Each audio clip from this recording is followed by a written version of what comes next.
Yo, yo, yo, and boom shakalaka! Welcome to the Sasha Daygame podcast. Now, this week, I'm going to talk about a topic which I've been into for a few years, but really hardcore for kind of the last, I guess, year. And the topic is health. That's right, health. Being healthy. I.e., the opposite of modern Western culture. Pretty much. Now, there's a couple of things I need to sort of get out before we get into the topic. As you guys know me, you kind of know my deal. I like to talk about, essentially the truth and shit that, that's true and that's useful and helps people, right? The problem with this topic is there's so much misinformation by mainstream society that a lot of the stuff I'll be saying will seem like it's crazy. Like, you're going to hear it and be like, that can't be true. That's fucking ridiculous. So I'm telling you right now, if you're not willing to accept that most things that you have been taught about health are totally fucking wrong, I don't know if you should even listen to this, because it will just be a waste of your time. There's basically two concepts that you really have to come to grips with before you listen to this podcast. I'm not kidding, because I just don't want to waste people's time. If you don't want to be here, I don't want you to be here. So, concept number one, if you believe that the information you're being given, in general, by mainstream society is accurate or for your benefit, turn this off right now. Seriously, just turn it off right now. Go somewhere else. Listen to something else. Spend the next hour of your life doing something else that'll be useful for you. This will not be useful for you. Okay? The system does not and has never, ever, ever had your best interest at heart. Ever. Every range of topics, from health, taxes, the law, it's not there for you. It's not there for your protection. It's to protect the people who are running the show and the people who are friends with them, who are making millions and billions and trillions of dollars off your ass. I've talked about this in other parts on my YouTube channel. It's all over the place. The message is fairly clear if you haven't figured it out by now. You're a slave. You're supposed to shut the fuck up, pay your taxes, and do as you're told and not ask many questions. It's not different when it comes to health and food and exercise. You're really not supposed to really be aware of what actually works and how to actually become a healthy and happy individual. You're not supposed to. They don't make money off people who are healthy. So that's concept A, or one of the two. And the other one is primarily, just because everyone else believes something to be true doesn't mean it's right. Doesn't mean it's good. Okay? 20 billion people everyone on the planet times 100 could all be doing one thing and believing it's right. Doesn't make it right. Okay? There's countless examples in history where millions of people all did something and they all thought it was great. Guess what? It was horrible. Okay? They're pretty obvious. I don't really have to go into them. So that being said, and really think about what I just said. Okay? Seriously. Think about it. If you're not ready to listen to this, I completely understand. I don't blame you. I'm not angry at you. I understand. Okay? Not everyone is ready for this information. That being said, I'm still going to put the information out there because it just happens to be reality. And not just as I see it, it's just the truth.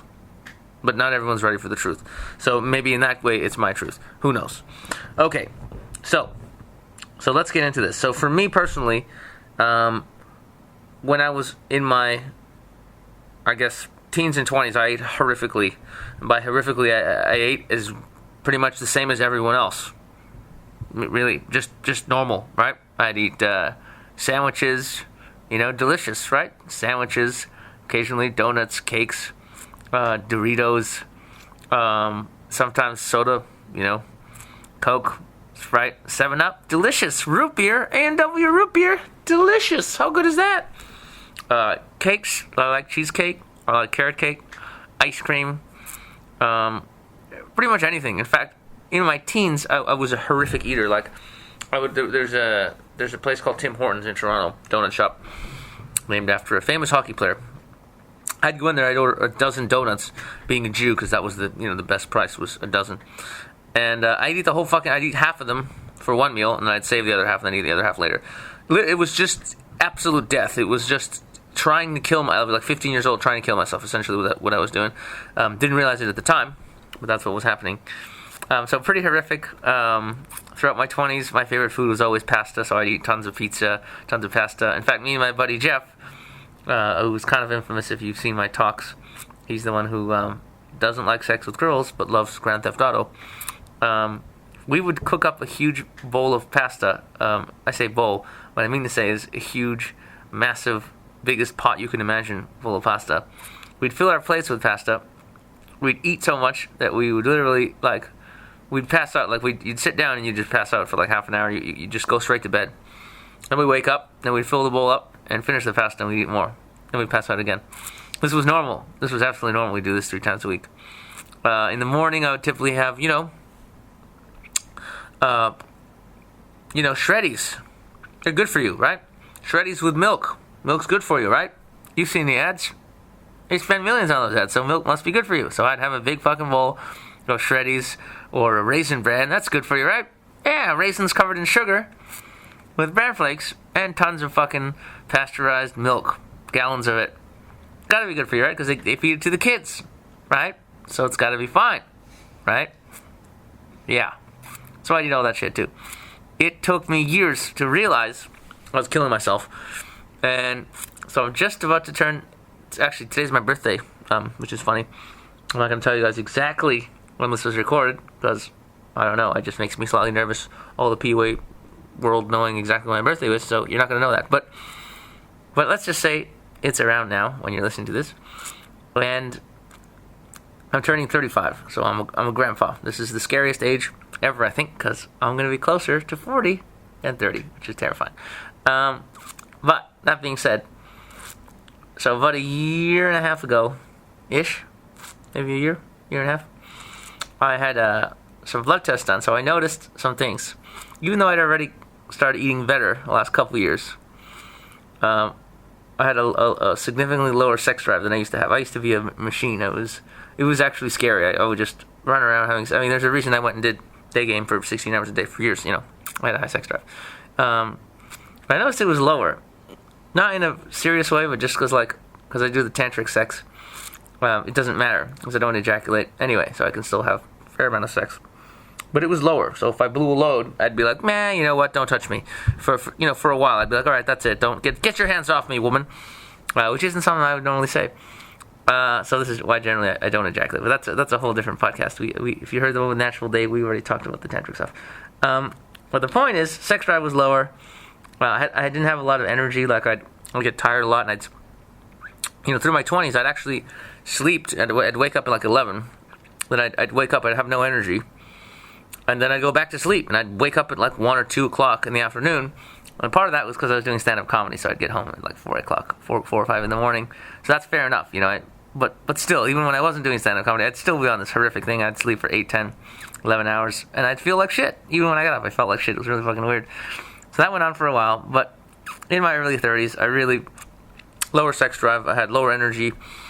I was having a lot of constipation problems, so I would sit there on the toilet and I'd be shitting a lot. And I'd have these nasty shits that would destroy toilets. I've destroyed toilets in 4 different countries, literally: Russia, Canada, UK, and some other country. I think Argentina, and I think it's more like 500. Literally broken toilets where the owner's like, "What did you do to my toilet?" And I'm like, "Dude, I took a poo in it. That's all I did." And people are yelling at me and they're angry. I'm just like, dude, I got super poos, bro. I even did a game once. My poos were so brutal. We have literally video footage of me flushing one massive poo over and just to see how many flushes will it take for it to go down. We got to 20 flushes. It never went down. It was like, nah, I ain't going anywhere. Super poo.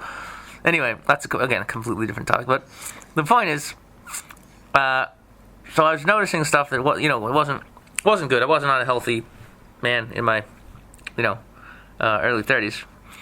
So I went and got some blood tests done, and the blood test basically showed that I had 4 main issues, basically 4 or 5. So here's what the issues were. Now again, keep in mind, I'm 33-ish, maybe almost 34. Don't really drink. Well, I used to in my 20s. Don't really do drugs. Don't smoke. So again, by the modern definition in normal people, Western society, I should be pretty healthy, right? I don't smoke, I don't drink alcohol, and I don't do drugs. So you'd think anyone would just be like, oh, that's a healthy guy, right? Okay, so issue number 1, severely low testosterone. We're talking if people know the stats or whatever, normal for a man my age, normal, something around 700, 800, whatever the unit is, milliliters per blood or per 100, whatever the fuck it is.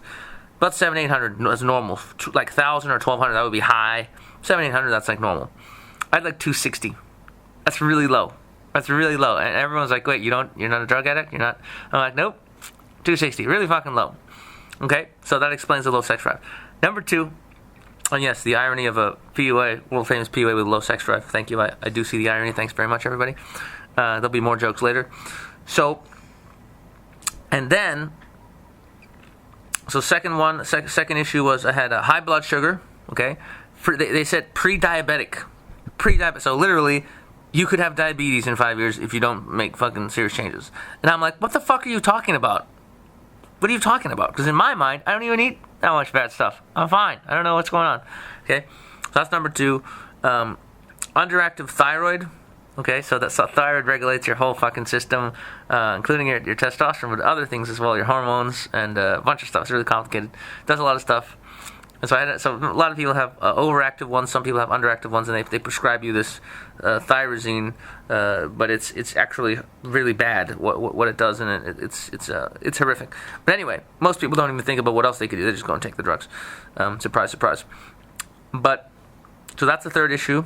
And actually, I have something called Hashimoto's, which is where your immune system, due to inflammation caused by generally eating bad food, your immune system attacks your own thyroid. So it's your immune system going haywire. So it's actually an autoimmune dysfunction. I have a mild version of that, but it's not good.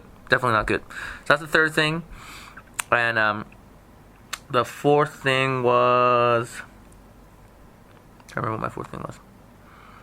Oh yeah, that's right. Adrenal fatigue. So that's one. So I had a high cortisol level. So basically, your adrenal glands, when they're panicking or you're stressed out all the time, generally we're only supposed to be stressed out when they're like a lion attacks you, or you have to fight to defend your tribe with fucking spears, and once in a while, maybe twice a year, you panic, you almost die, and everything's fine. But in our society, obviously, we're panicking, deadlines, homework, fucking taxes, whatever, systematic oppression of our freedoms, whatever the fuck it is, it's stressful. So, and me, I guess, with me flying around the country and always being teaching in other cities, that's pretty stressful too, I guess. So that's what that was. It's, adrenal fatigue. So those are the 4 things. Also had pretty low vitamin D, which is really important. Obviously, when you live in the UK for 10 years in a row, and the sun comes out once every 4 to 5 years, you're gonna get fucking low vitamin D. So that's an easy one to correct. I just took the drops. Okay, so that's a whole shitload of health problems for a guy who, by the system, he's fine. Okay, so that was a real big fucking wake up call, because when I had those tests, I was like, holy shit. That's not good. It's just not good. And immediately I took, the action I needed to take, and now I've eliminated completely 2 of those. One of them is almost fixed, and one of them I'm not sure. I'd have to do the test again. But I'd say I'm about 65% better at this point. I'm doing a lot better. So before we get into all that, what I want to do, and so basically this podcast, we're going to talk about what I've done, what's worked for me. We're going to talk about some of the misconceptions that people believe are true when it comes to health, and they're complete bullshit. And then we're going to go a little bit deeper and talk about why everyone is actually unhealthy. And I have a feeling a lot of stuff we're going to talk about, you're probably not going to hear anywhere, because it's the Sasha Daygame podcast, motherfuckers. And we keep it real. So, that being said, it's going to be a fun one. And I have a really fantastic guest. You've seen him on my YouTube channel. You've seen him chasing black girls down the streets of London. Not anymore, because he's got a wonderful girlfriend who will not be named. However, he's a wonderful man. He is the first guy who's joined my company as an instructor. He's wonderful. Make some crazy noise for the one and only Ryan Black. Yeah! Woo! That's not awkward. There's 2 of us clapping. Actually, you didn't even clap for yourself. What a dick you are. What a dick! So I guess some people are familiar with you, but why don't you tell the folks a little bit about you, your story, and actually definitely tell them how you came to meet me, because that's pretty funny, and then we can get into the juicy stuff. Sure, yeah. Thanks for having me, Sasha. Awesome Pleasure. To be here. Overdue. So in terms of joining Sasha Daygame, the company, I struggled with the dating stuff for many, many years. I was actually super nerdy, science geek all the way through an all-boys school. You're still nerdy. And yes, but now I own it instead of being ashamed of it, and that's the difference. So all-boys school, super geek, and went to university, still a virgin, and ended up in a 4-year relationship with the first girl that ever slept with me, who was about a 5 on my scale. Probably now she's probably more like a 3, and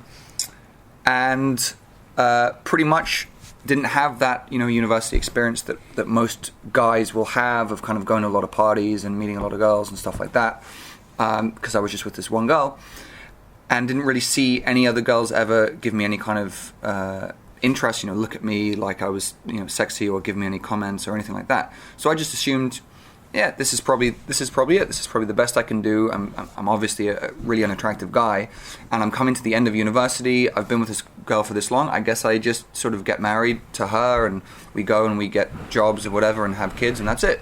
That's life. And I was kind of conflicted about this as university was ending.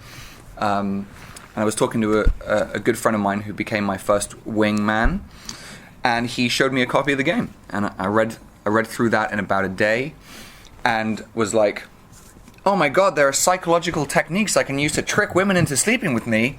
Yes. These are just what I need, and they're based on science, my favorite thing.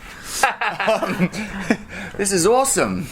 So I went and I broke up with her pretty quickly after reading that book, and went out to some parties with my friend who showed me the book, and we did some old school takeaways and some nags, but the first experience of kind of using that old school material back in, this was 2007,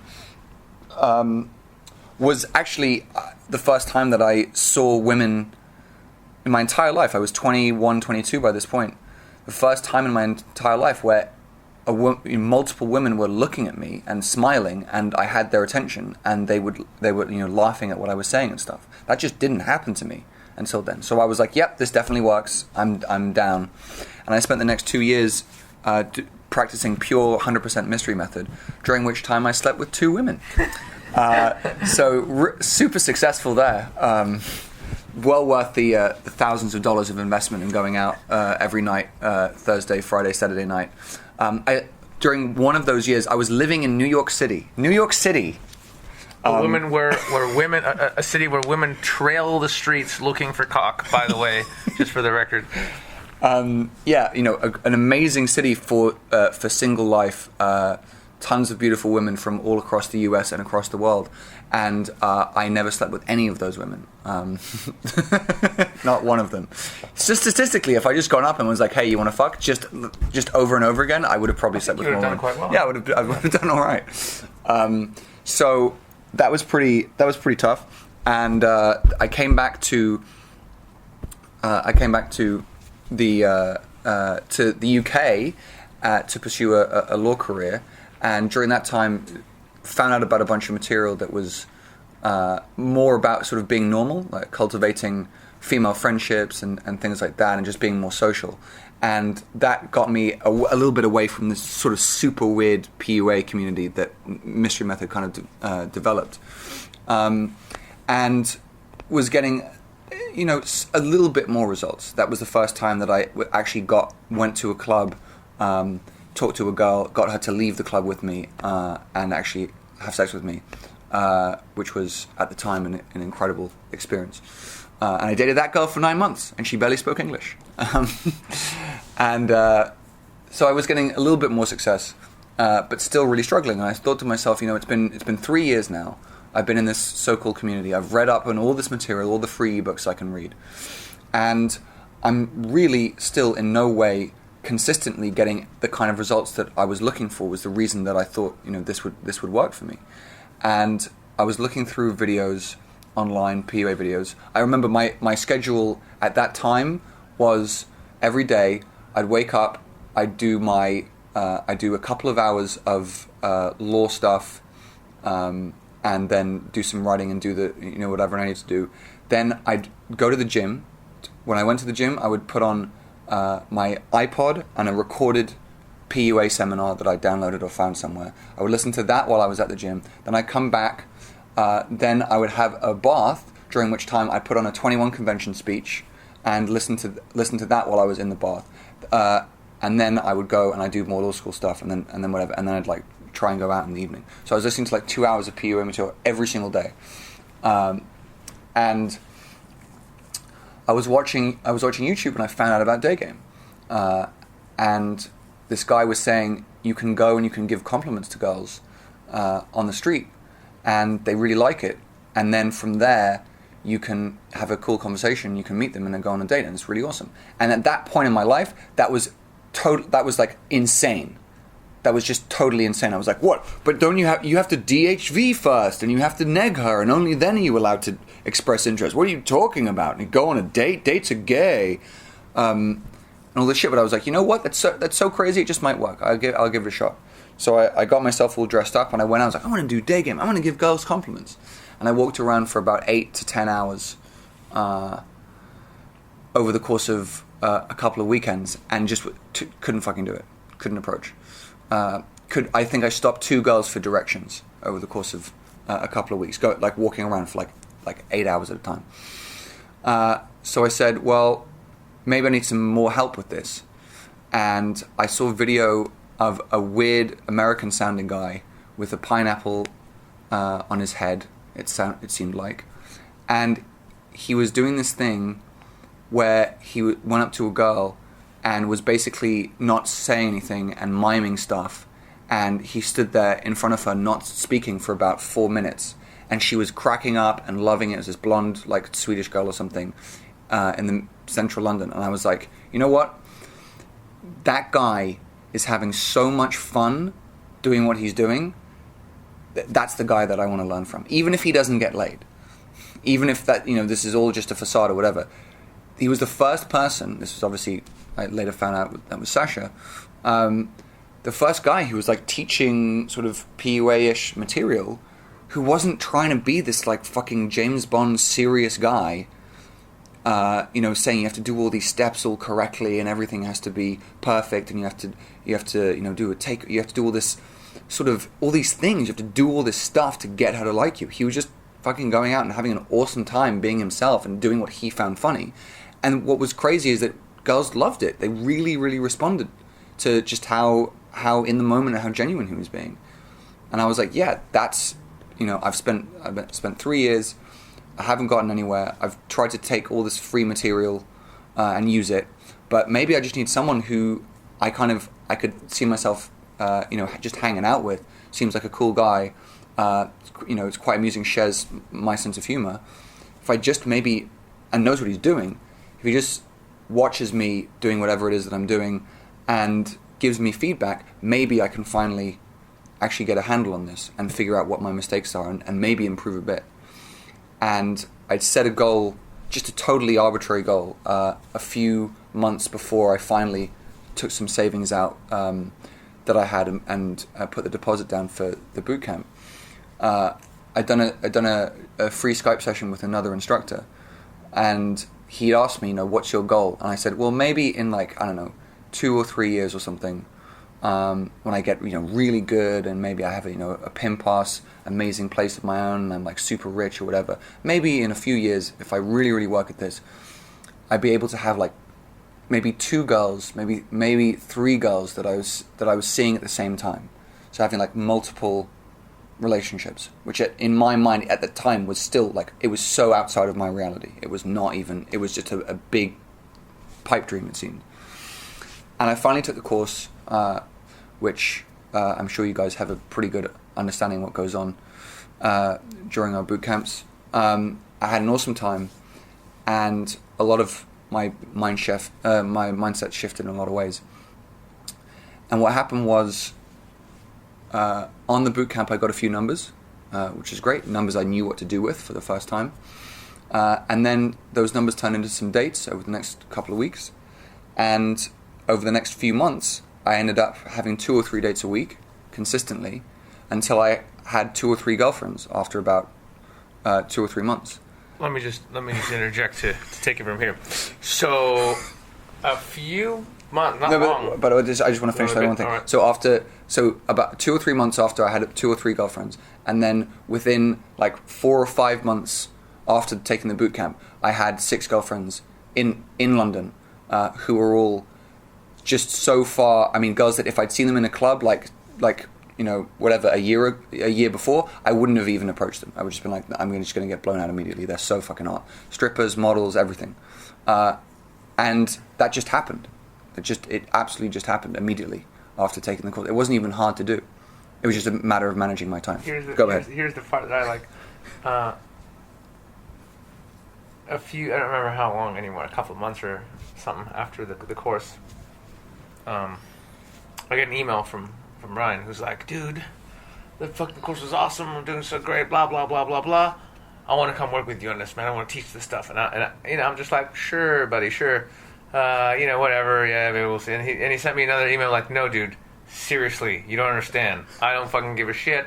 I'll do whatever. If I don't give a crap, I'm going to fucking teach you stuff. You got to give me a chance, whatever. And I was like, well, I guess maybe it's possible to something. Anyway, fast forward to, I guess, a year later, we're living in a fucking huge-ass pad we got on Harley Street, which is like this big fucking rich dentist street in London.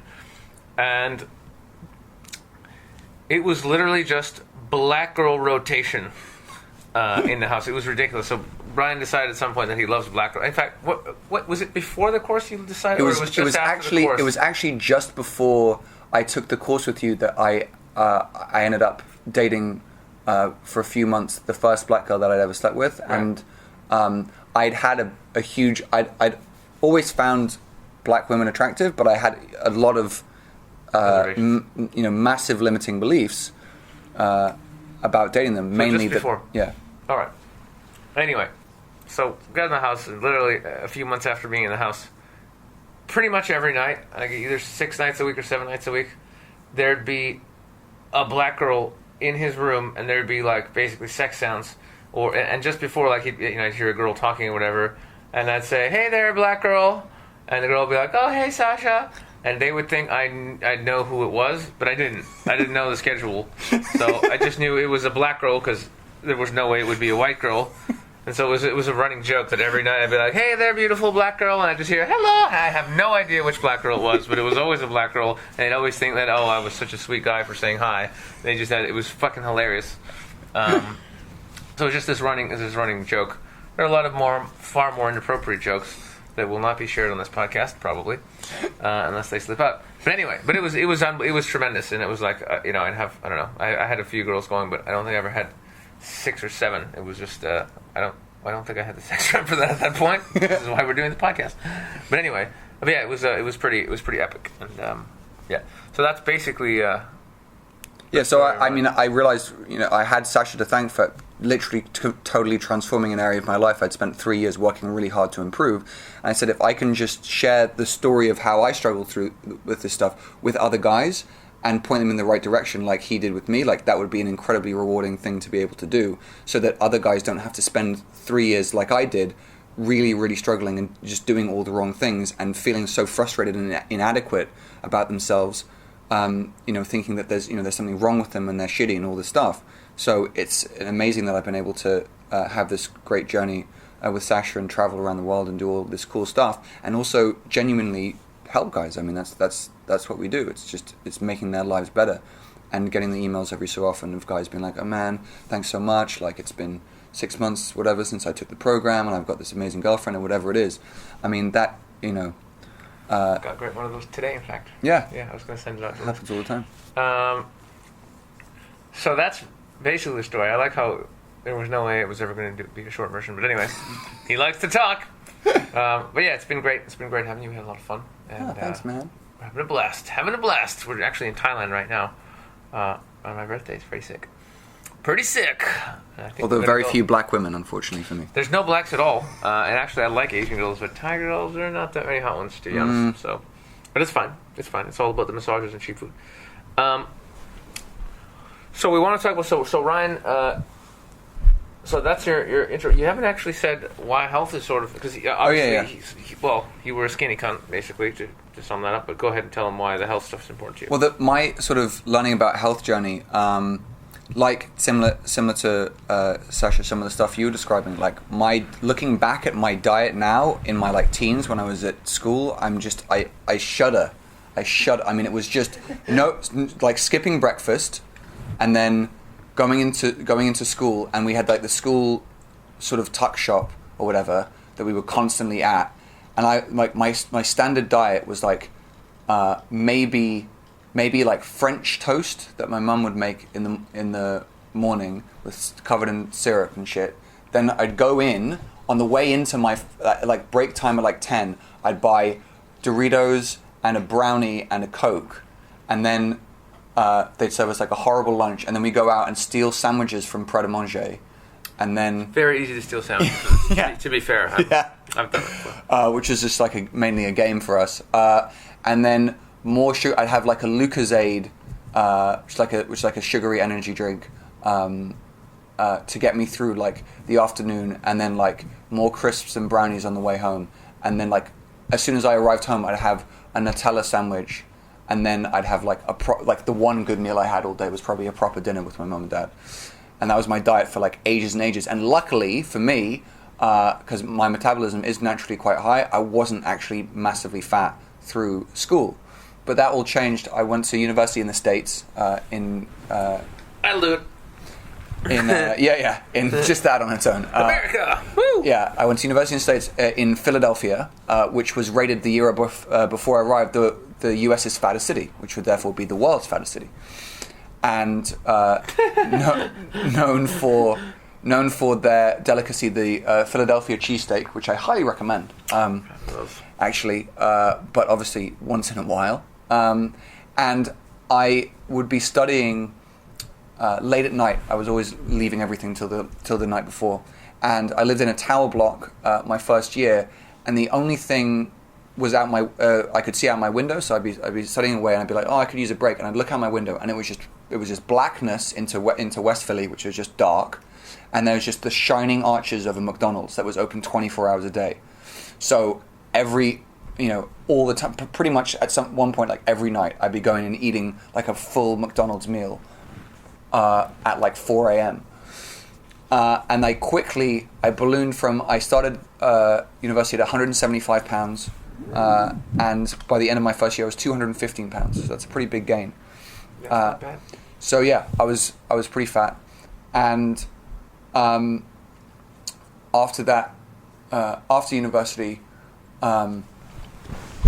I was staying with a flatmate, and she introduced me to this book. I knew I wanted to get in shape. I knew I wanted to improve my health, but I didn't really know how. So I started going to the gym, and that helped a little bit.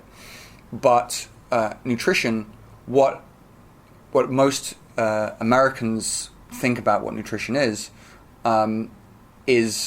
just, it's totally insane. And the thing is like, even you read Men's Health, you read any of this stuff, it was basically an American-style healthy diet was completely no fat. That was the main thing, was just cutting fat totally out of your diet. So I started having like 0% pasteurized milk, and like whole grain bread, because that's healthy, and lean chicken, and cutting things like butter. I cut red meat out completely, because apparently that gives you cholesterol, and that's bad. So the American style high carb, low fat diet, and that helped me lose weight, but I was still carrying what I felt was excess weight, and I didn't know why. And I was having some ridiculous, what I thought was healthy thing in my kitchen, and my flatmate at the time, who had been an organic farmer and a live-in chef for like super rich people, was like, Ryan, you're retarded. You realize that, right? And I was like, what do you mean? And she was like, that's low fat, it's bullshit. It's total fucking bullshit. And I was like, what are you talking about? And she just handed me another book. It's funny how my life revolves around people handing me books that I then go and read. And it was a book called Nourishing Traditions by Sally Fallon, which is part of a group called the Weston A. Price Foundation. And I read through the first chapter. It's a cookbook, but the first chapter, about 40 pages, is all about actual nutrition. And the basis of the book was based on the research of this guy, Weston A. Price, who was a dentist around the turn of the century, like 1905 or so. And he was a very interesting job description. He was an anthropological dentist, I believe. So he was a dentist, but what he did is he traveled around the world studying the teeth of other civilizations, and he discovered something very interesting that he then spent the remainder of his career writing about, which is as he traveled around the world and studying various, cultures from all around the world, from Australia to the Inuit up in Canada and South America and Africa, he saw that all these different peoples had vastly varying diets. They all managed to subsist on very, very, very, very different diets, from the Maasai warriors in Africa, who pretty much subsisted on blood and milk, to Inuit, who pretty much subsisted on blubber, and so forth. They were all pretty fine. The older people of those tribes, who continued to eat their traditional diet, they weren't overweight. Their teeth were fantastic. Their jaws were properly aligned. They had no problem with wisdom teeth. All this kind of stuff. But as soon as our Western diet was introduced to that region, and the younger generation started eating it, suddenly massive teeth problems, obesity, heart disease, cancer, all of these diseases, these Western diseases, started cropping up. And it didn't matter where he looked, it was the same pattern over and over again. So it was natural for him to conclude that there was something about our Western diet that was wrong, that was causing all of these health problems. And that made me very, very intrigued, because for me, it was a huge shock. It's like, well, if we know this and this is true, why is everybody telling us to eat this way? Why is, it might be normal or whatever, it might be accepted, but there is no warning whatsoever. In fact, we're told, whole grain bread is healthy for you, and eat this cereal because it's got fiber in it, and that's great for you, and all of this stuff. And I realized after reading all this stuff, everything I'd been told is wrong. So what I immediately did is I started shifting a lot of how I was eating. And the first thing I did was I introduced raw milk. I introduced dairy back into my diet, which I had completely cut out. So I had raw milk, raw cream, and I put red meat back in my diet immediately. And just doing that, so upping the amount of calories I was eating, definitely, and having a lot more calories from animal fat and dairy, I cut a bunch of extra weight, like over 10 pounds, off of me in about a month. And that made me immediately realize, I was like, well, this is clearly right. So from that point, I started looking into more and more health stuff, and just trying to figure out what actually works, what's right and what isn't right, and have come to a lot of conclusions about health and about food that most people don't know, but I think can massively, massively improve your health and your fitness and your overall happiness. Longest intro ever. Congratulations. You win this lollipop. All right. So let's get into it then, because you have a lot of shit, I have a lot of shit. Let's get into just the basics of just things people think. Top misconceptions. People are, and I'm going to warn you guys, everything you believe is fucking fucked. All right, you've been warned. So I guess let's go through the food pyramid, because that's like, most people listening to this are probably in North America, just statistically speaking. So if you don't know the food pyramid, I don't have it in front of me, but basically at the bottom of it, the thing you're supposed to eat the most is whole grains, I believe. Yeah, it's heavily it's over 50% carbohydrates, right, and there's I think 120 grams of sugar as well is included in that per day. So pasta, bread, whole grains, all this kind of stuff, wheat basically. That's number one. They're saying eat lots of that. That's great. The next section up, I believe, is it meat? I believe it's poultry. Yeah, they'll have animal proteins. Yep, animal proteins. Then I think they have, is it vegetables after that? Then vegetables, and then a tiny bit of some fats, which I think they even say vegetable oil they put in there is totally fine. All right. So it's fucking it's horrific. So let's start at the bottom. So the one thing that they're telling us to eat the most of, whole grain, it's so bad for humans. I don't think I have the words to explain how bad it is. Human beings are not supposed to eat wheat of any type, period, at all. It's not real food. There's no nutritional value in it whatsoever. a very long time ago, humans did eat a very different type of wheat that was actually probably a lot better. But the stuff they're passing for it now is horrific. White bread is horrific. It does nothing but clog you up. There's no nutritional value. It basically kills you. It's full of gluten, which most people are either allergic or intolerant to. It's just a matter of varying degree. Very few people are completely unaffected by it. It's not real food. It's never been real food. It's not food in any category is it food. It doesn't matter if it's whole grain. It doesn't matter how you cook it. It doesn't matter.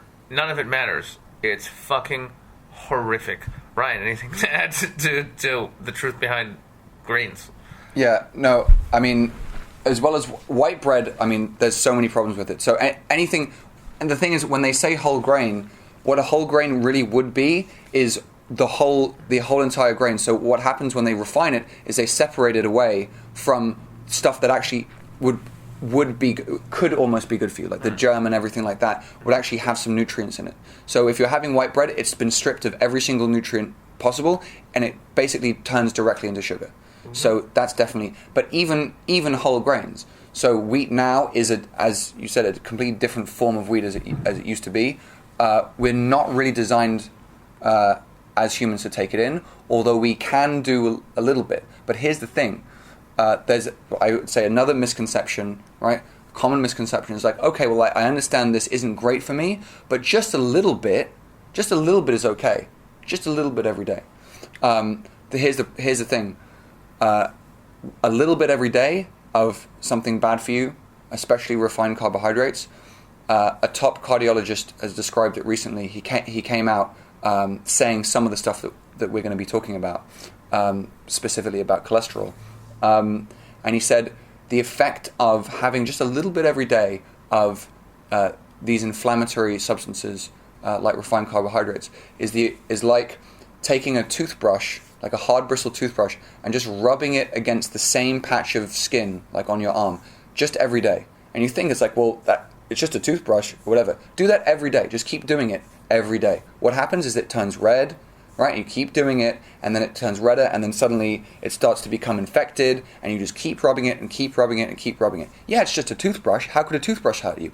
It can hurt you if you scrape it against your skin every fucking day. And that's what you're doing to your arteries when you're consuming something that causes massive oxidative stress, which is what's going on. So this cardiologist has come out and said, we were under a misconception, right? And we can talk about maybe later, like if that was just totally accidental or whatever.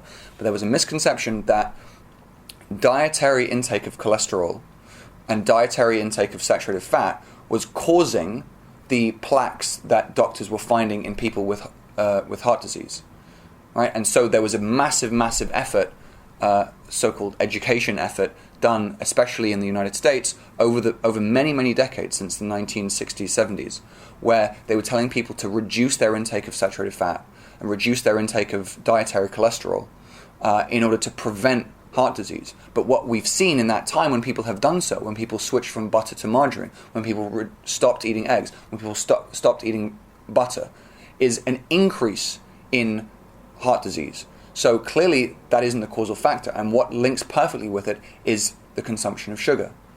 The reason being that sugar going into your body, as well as causing insulin spikes and all kinds of stuff and making you fat, it's also doing that. It's having that effect of scraping the inside of your arteries. It's inflammatory, and low-level inflammation has been pretty much linked to most of the major modern Western diseases. That's right. Low-level inflammation is the big killer of the West, I think, if you total everything up together. And low-level inflammation starts by believing that you can just have a little bit of sugar and a little bit of bread every single day.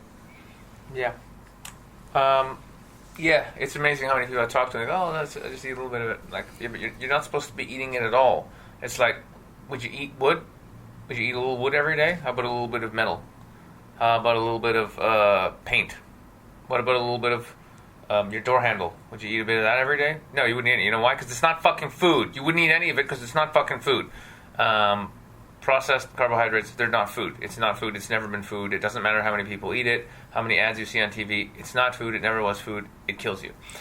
Now, let's talk. No, I guess let's get into sugar, because that's really the big thing. So I'll take my shot at it, and then you can come in and get angry with me. So, and again, just to emphasize this, because I don't think people realize this, when you eat pasta, rice, bread, any of that stuff, it turns to sugar in your bloodstream, turns to glucose. So it's sugar. There's no other way around it. Okay, so let's explain what sugar is. Sugar is a poison. It's a toxin. It's toxic to humans. It's always been toxic to humans. One of the biggest scams that's happened is, you can check this out yourself. I basically know the story. Some guy did some research once that was proven later to be completely false. And what his research showed, this is back, I believe it was the 60s, American guy, that fat is bad. Just avoid fat and you'll be fine. And everybody just went and started putting low fat on everything. But it was just a marketing thing, so people would be like, okay, it's low fat, I'll buy this. But guess what they replaced the fat with? Sugar. And it turns out fat is perfectly healthy and an absolutely critical thing that you need to have in your body to function as a human being. And sugar kills you faster than anything known to man, period, when it comes to dietary health. So let me just explain what sugar actually does. There's a cell, your white blood cells basically fight disease. So let's just say there's some real nasty thing that comes into your body, some kind of invader. Could be a virus. Your white blood cells go, this is an invader, let's get him. So your white blood cells will surround this virus, and they'll literally escort it, they'll surround it, they'll attack it, and they'll push it out of your body, and it'll come out of your body, and then you'll be healthy. Yay. What sugar does is it feeds off your white blood cells. So your white blood cells will be moving some horrific evil thing that wants to kill you out of your body. Sugar will show up and go, oh, look, a white blood cell. They'll eat the white blood cell, destroy it, and then that thing, that virus or whatever that your body's trying to kick out, it will just go back into your body. It'll loosen up in your body. So it's the anti-human. Sugar is literally anti-you. It wants to destroy your own protective mechanism in your body. That's what sugar does. That's just one thing it does. It's so fucking bad. It always converts to fat. You get super fat. The more sugar you eat, the fatter you get, the quicker you get. It doesn't do anything good. There's nothing good. It's only all bad stuff. I get angry just talking about sugar because the biggest trick they've ever done on everyone is they just put sugar into everything and they name it like there's how many names are there for fucking sugar? Glucose, corn syrup, high fructose corn syrup, what's the one they put in Coca-Cola? That's high fructose corn syrup. High fructose corn syrup. There's all kinds of names, and it's all sugar, and because some people realize maybe sugar's not and then good. they tried to recently the recent scam that people found out was a scam was agave syrup, which is sugar. Which they were saying was like, oh no, it's from agave, it's like really healthy, and like all the like tons of vegan places like still use it because they think like, oh, it's much better. It's the same thing.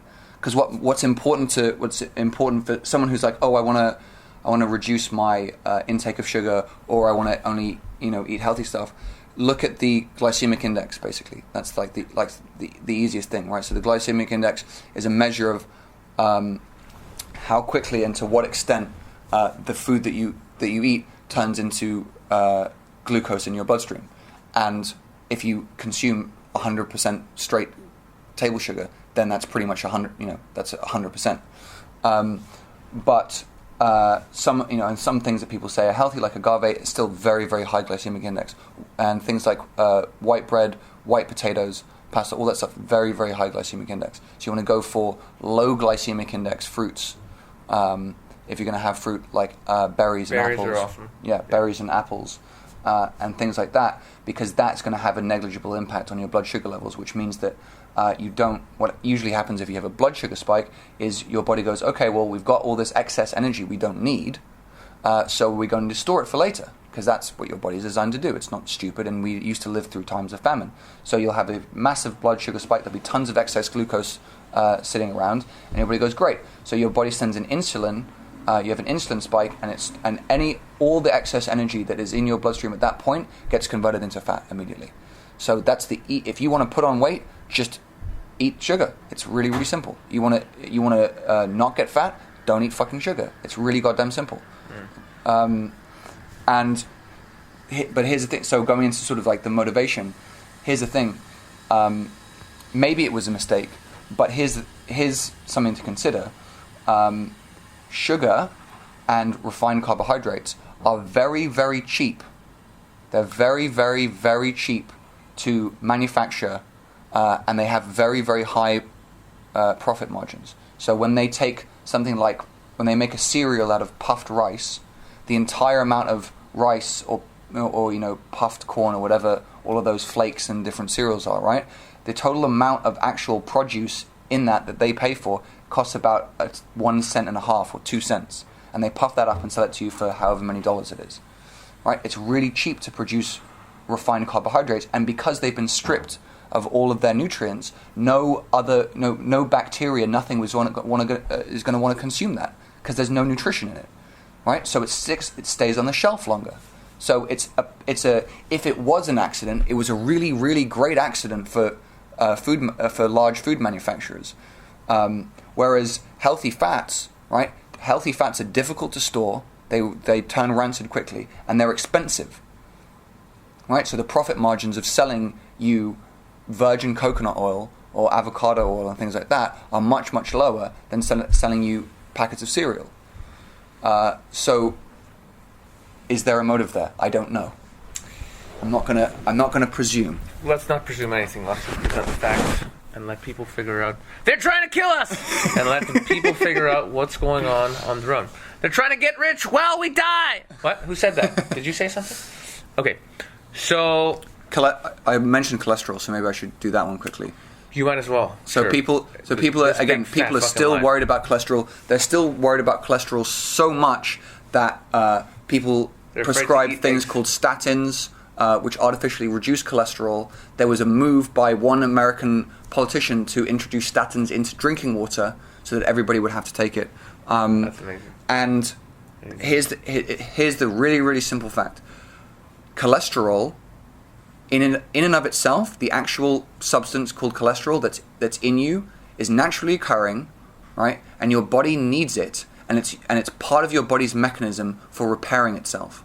If you artificially reduce your cholesterol, your body will not be able to function properly. Most of your brain is made of cholesterol. You need cholesterol to live.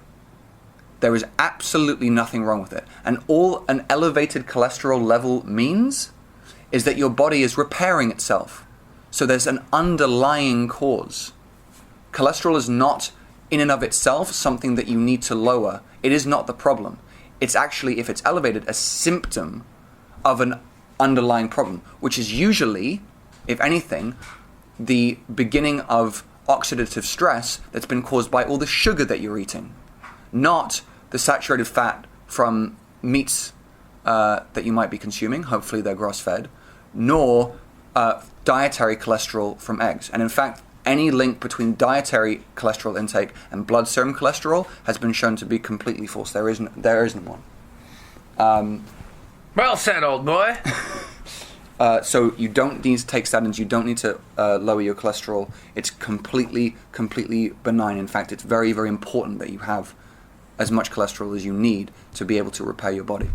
And I actually realized when I realized this, I realized that my mother at the time a few years ago had asked to be put on statins, even though her doctor didn't see any reason to, and she got an injury when she was for playing tennis, and she had this injury and it would not heal for months.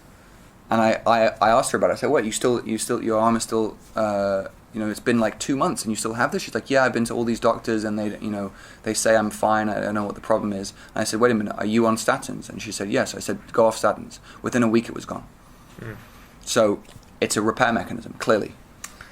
I don't know, right? I mean, why would all these doctors be prescribing these statins if they're completely unnecessary? I mean, I don't know. I'm not going to presume anything. No. It must have just been a mistake. Must have just been an honest mistake. So they just don't know what they're doing. Let's go through all. It's so confusing. Let's go through some misconceptions and then maybe. Well, let's continue down our list here. So, how about here's a good one. Milk. Yeah. Let's talk about milk. So in my country, Canada, so you might have heard of it. It's all over the TV. Drink milk. Same thing in the States.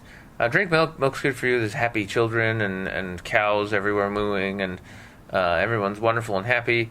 And they tell you that calcium is good for your bones. That's pretty much the standard argument, that it's great for your bones. Calcium, your bones need calcium. Drink lots of milk. Blah blah blah blah blah blah blah. It's all a big fat lie. Brian, take it away. My understanding is I actually just recently read this, that basically I knew it was bad. Organic actual milk straight from the cow has all the enzymes you need to process it, which is wonderful, and you can drink it and you're fine. When they pasteurize milk, which they're scared of any goddamn bacteria getting into anybody because we're in a sanitized society where anything that's natural or dirty at all, or anything at all that might challenge your immune system, is evil and must be eliminated right away. So therefore, they pasteurize everything, even things that are completely safe. That's a whole other discussion why they're doing that. But that destroys the enzymes you need to process milk. So therefore, people who are lactose intolerant, like me, if I drink milk like normal milk that you buy in a shop that's been pasteurized, I shit myself. I immediately go to the toilet and I start shitting. But I was living at that London flat with Ryan, and one day he's like, hey, I've got some natural milk from a cow that hasn't been pasteurized. I'm like, are you crazy? You could die. We're all going to die right now. You can't do that. He's like, dude, it's fine. Just drink some. Drank an entire glass of it. It tasted delicious. And I just stood there next to the toilet, assuming I'm going to shit myself any minute. 15 minutes goes by, half an hour goes by, an hour goes by. Totally fine. Absolutely fine. Wonderful. So guess what? I'm not actually lactose intolerant. I'm only lactose intolerant when I drink milk that's been destroyed by a pasteurization process that takes away everything that's naturally in it that helps my body do what it needs to do. So that's just part of it. And the other part of it is that actually the calcium that's in milk is the wrong kind for our bodies, and it actually competes for the space with calcium that we can get from other sources of food that are good for your bones. So actually, drinking milk is bad for your bones. It decalcifies your bones and makes them more brittle and more susceptible to breakage. That's the thing that I actually only learned recently, and I hadn't realized that was actually the case. Take it away, Ryan.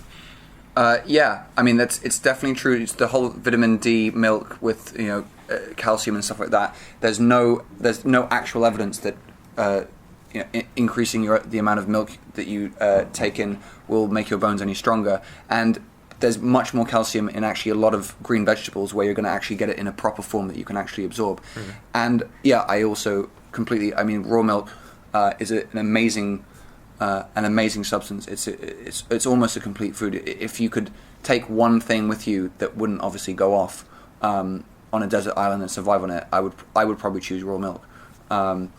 And you would choose black girls, but if they weren't available, yes, you would choose the raw milk from a black girl's titty. That's exactly what I dirty. Is what I probably disgusting, choose. Outrageous.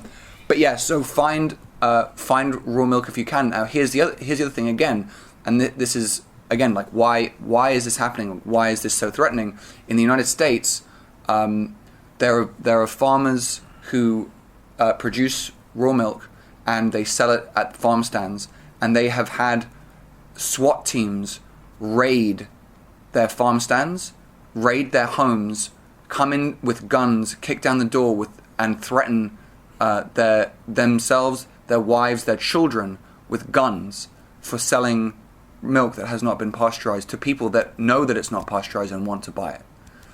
And I would ask two questions. First of all, is there no better use of police time than people engaging in selling something that they know exactly what it is and want to choose to drink it, even despite some possible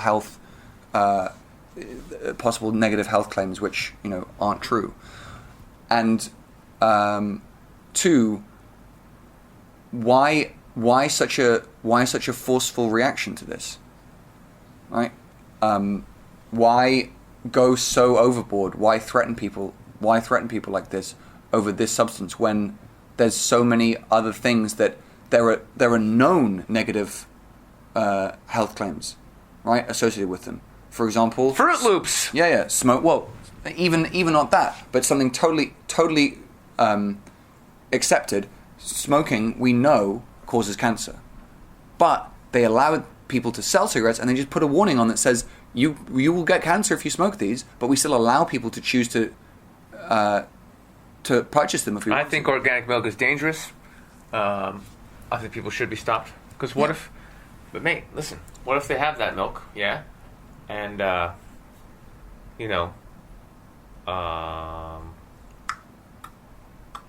what can happen if you drink unpasteurized milk? Can't you die or something? Yeah, I mean the stated claim is that we started pasteurizing milk a long time ago.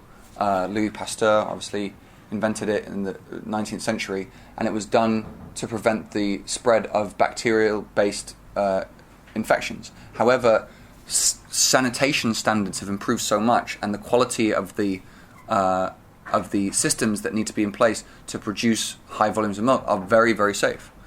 So, and in fact, it's a great guarantee, right? If you're producing unpasteurized milk and you're selling it to your consumer in that form, you have to make sure that everything is really, really clean and safe. Otherwise, you're going to kill your customers, right? They're going to get sick. They're not going to buy from you. And in fact, pasteurization, having enforced pasteurization, is a great way for large agribusinesses to make money because they don't have to keep anything that clean. They don't have to care about how much bacteria is in it, and in fact, they don't have to care about over milking their cows. And in fact, American pasteurized milk is full of animal hormones, pus, and all kinds of stuff. But they don't have to care about that because they just heat it up, they get rid of all the bacteria, and they can sell it to you. Are you seeing that there might be a financial motivation on some level for people? I wouldn't want to overstep, the evidence. I mean, are you saying they could put money over the benefit of people? I'm sure it's just an honest mistake. It must be. It just must be some kind of error. I'm sure it's got to be some kind of error. Well, here's an interesting thing. You mentioned raids. I saw a very interesting YouTube video and read some articles recently that the U.S. government also raided a bunch of people that were eating organic food that they'd grown in their own garden. They showed up with guns and forced everyone to throw the food into bins, and they poured bleach all over the food. And basically, they told them if they did it again, and I think there were some arrests as well. And basically, they're cracking down on organic food. They don't want people growing their own vegetables. Is organic food dangerous for people, Ryan? What do you think? Are they doing this for people's protection? What's going on there? They clearly want to be able to well, yeah, I don't know. I didn't see that. This is in California. I didn't see that particular thing, which is obviously, totally insane. But there is, and that's maybe a common misconception. They always will trot out every so often. There was a news article fairly recently, the last month or so, and then there was another one last year as well. There's a couple every year or so where they say, new study shows that organic food is no different from normally raised food that's covered in pesticides, and they'll try this evidence. And what they always do is these studies. You have to remember, and this is getting into maybe the next part or whatever. But any study like that is always funded by a conglomerate of big agri companies, and who have a massive incentive to produce a study of that kind, and they fund most of the research because it's incredibly expensive to do so. Even a simple study of studying one particular ingredient in food would cost at least a few $100,000, right? So, do you think that your local organic farmer that you buy lettuce from in the market has $100,000 to fund a study to show that his food is superior? No, he doesn't. But the big companies that produce food internationally, the Monsantos, the DuPonts, things like that, of course they do. They would throw $100,000 anywhere. So the fact is, pesticides and all of the chemicals that are sprayed on these foods are pretty much untested. They get approved before there's any kind of long-term study done. The FDA in the US has never seen, as far as I can recall, some kind of additive, some kind of pesticide that they weren't totally happy to approve before there was a long-term study done. And they never test multiple different pesticides, herbicides, things like that together. So even if it's the case, which we know that it isn't, that each one of these things is safe individually, We have no idea, and no study has ever been done into the effect of multiple of these chemicals and any kind of synergistic effect that they might have. And if we've done an experiment. It's called Being Alive. Yeah. In modern society. If you trust a government agency where the head of it is usually a lobbyist for Big Agro before he becomes the head of it, as is the recent case that Obama's appointee, with making sure that this independent, so-called independent agency exercises, the correct amount of oversight over food production for you, so that you remain healthy, then be my guest and trust the absurd levels of pesticides and various things that they put in this food. But personally, I don't. I'd rather know. And this is the other thing, right? Don't you? If your food is basically doctors who know nothing about food ever, right? They take the Hippocratic Oath and they say, first do no harm and blah blah blah, right? Hippocrates also said, let medicine be thy food and food thy medicine, right? Because food is something that you shouldn't have to be taking prescription drugs every day, but you are going to eat 3 times a day for forever, right? Until you die, right? It's the most important thing that you put in your body every single day. Do you want to get that from a mass-produced warehouse where there's these multiple levels of processing, right? Each one of which removes total accountability from anybody, and buy it from a minimum wage earning, guy at the checkout aisle who has no idea and does not care about where this came from or if it's good or if it'll kill you? Or do you want to go straight to the guy that grew it, right? So that there's face-to-face accountability, right? Who's passionate about producing, amazing stuff, and talk to him and be like, hey man, so is this, super organic and stuff like that? Like, what do you feed the cows and blah blah blah and all this stuff, and have a personal relationship with this guy who's providing you your nutrition, your source of food, your source of life. I mean, why would you not do that? I just want Fruit Loops. Yeah, it's just this idea of like, oh, it's easy, it's easier. We want this quick food, we want fast food. By the way, if you want, there's no reason why fast food doesn't have to be great. My fast food hanging out at home is just for a little snack. Black people. I had those two. I cut an avocado in half. I take out the pit. I put balsamic vinegar in the pit hole, and I sprinkle a little bit of sea salt on it, and I just have that with a spoon. Fast takes a second. It takes literally 10 seconds to make that. An amazing snack full of healthy fats, and it's amazing. By the way, avocados are not allowed if you're on the Weight Watchers diet because it has saturated fat in it. Ridiculous. That's fantastic. Now, so here's the thing. We've got much more to talk about, and also we want to get deeper into why all this stuff is happening and why so much misinformation is out there. Unfortunately, we're out of time, so that means this is going to be a 2-parter. That's right. We're going to come back. We're going to do part 2 with Ryan Black. And yes, that is his real name, Ryan Black. What a coincidence that years into his 20s, finally, by absolute fate and serendipity, he ended up only dating black girls exclusively. It's hilarious. And just like a coincidence with my last name being Daygame, that I ended up being the world's greatest. It's unbelievable. Anyway, so there'll be lots more. We're going to come back. We're going to talk more about some of the misconceptions. Also, we're going to get a lot deeper into why this is happening and why, what is the true reason that's behind this. And yes, it's dark, and you're not going to like it, but it just may save your life. See you next time. Say bye, Ron. Bye.